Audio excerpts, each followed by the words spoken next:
All right. I saw this on my TikTok for you feed, whatever it's called now. I have brain rot.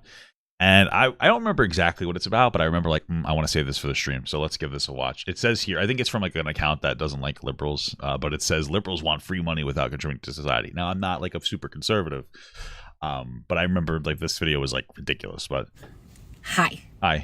So I just got my second disability denial. Okay. That's something. Oh, I remember. You said you were unable to work as of 7/31/2021. Okay. 2021. Yeah. That's when I put this application in. 2021. Yeah. Because of major depressive disorder, post-traumatic stress disorder, chronic pain from injuries, and generalized anxiety disorder, which is the only thing I have proof of.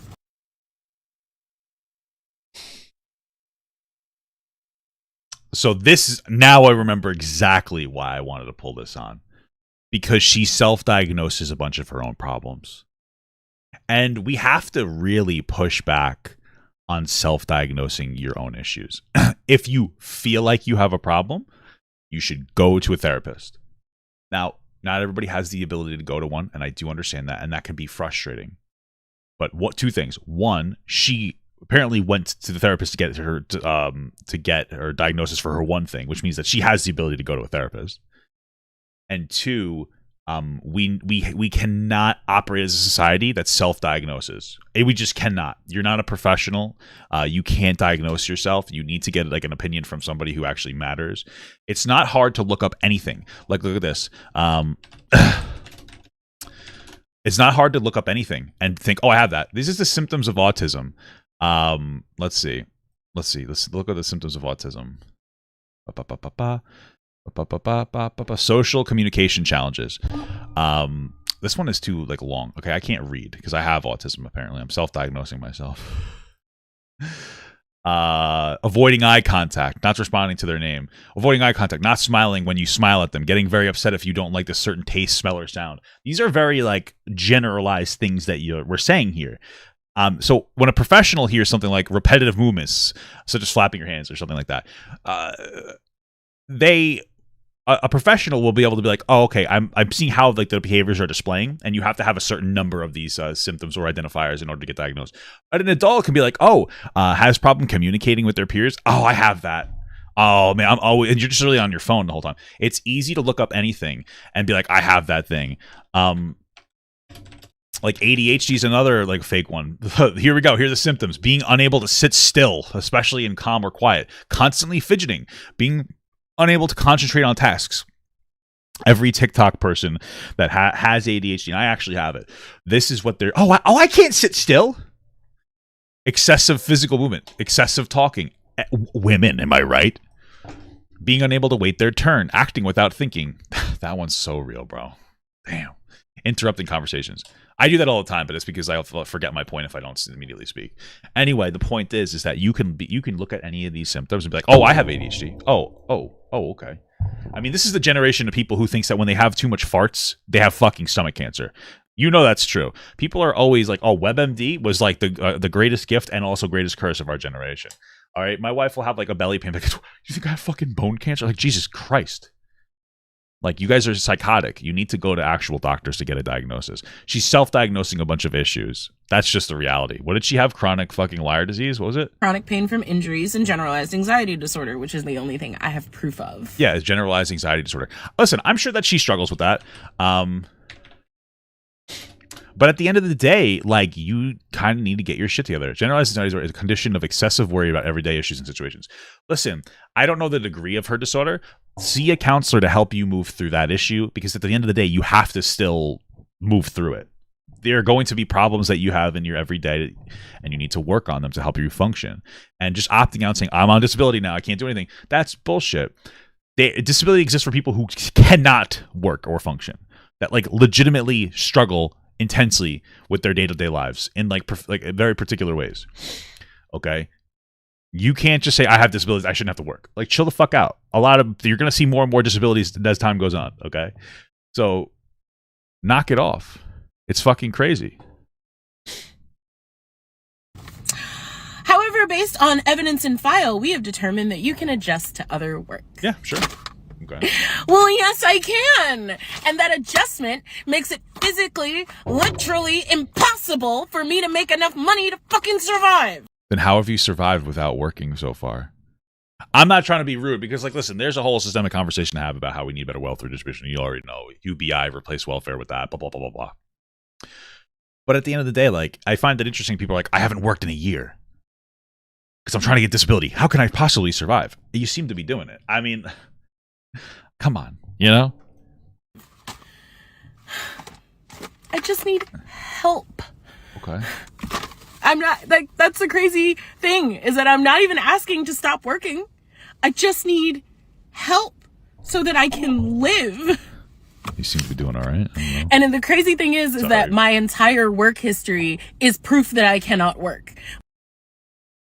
Why? How does that make any sense? Like, I've been trying for a decade. I cannot do it. Like, wait, she's barely been working for a decade? Oh, that's probably why she's not getting jobs, because nobody wants to hire somebody that doesn't work at all.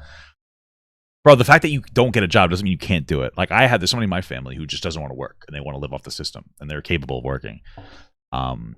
And if they were like, my job history says I can't do it. It's like, no, it doesn't. It says that you don't want to commit to it. Like, obviously work sucks. You think I liked working the job at the bus company? Like, there are times where they would treat me like shit.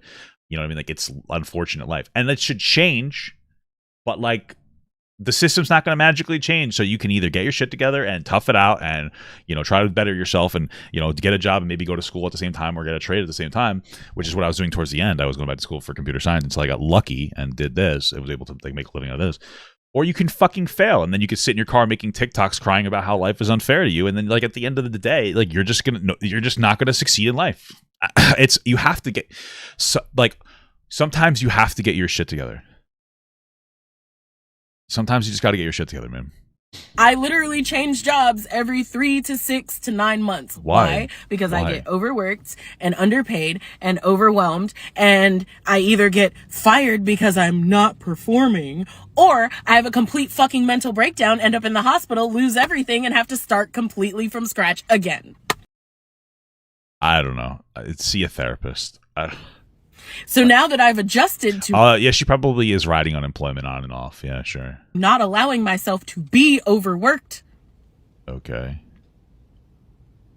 I've managed to keep myself out of the hospital and out of jail for the last couple of years. Wait, you're just not working? Wait, what? Worked. Wait, hold on. Go away. Sorry, I have to reason. I've start completely from scratch again. So now that I've adjusted to not allowing myself to be overworked... That's where I'm like, what does it mean that you're adjusting to allowing yourself to be not overworked? Does that just mean you're not working? And if that means that you're just not working because you're saying every however many months you have to quit or whatever, does that mean you just haven't been working for 2 or 3 years? And how are you surviving then? That's how I'm interpreting it. It sounds like they're like, I just haven't worked in years and I'm doing fine. What? How are you doing it then? I don't know. Okay. So I haven't worked in 2 years, guys. You somehow survived. I don't know. It doesn't make sense to me. I've managed to keep myself out of the hospital and out of jail for the last couple of years. Okay. I've managed to keep myself mostly sober. Okay.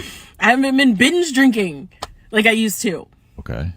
Yeah, so see a doctor. I mean, if you have one diagnosis, how do you not have diagnoses for other things? I genuinely have no options. You could work. Oh God. Like I'm gonna die soon because I genuinely cannot afford to live. It sounds like you haven't worked in 2 years. How are you gonna die? It doesn't make sense. I wouldn't be able to survive if I didn't work for 2 years.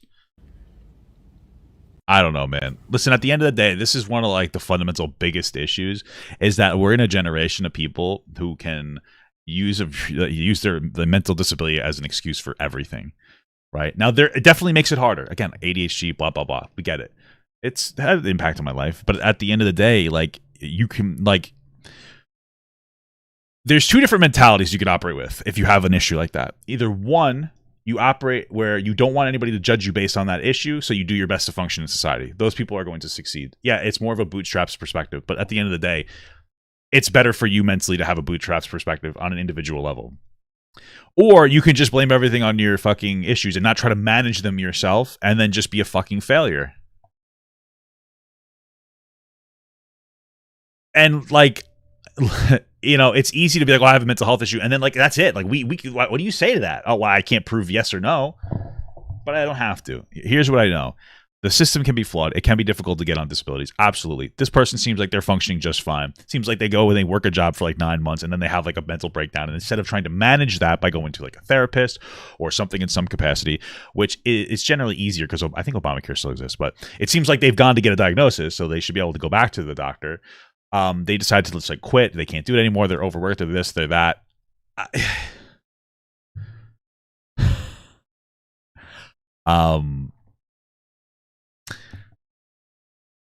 I mean,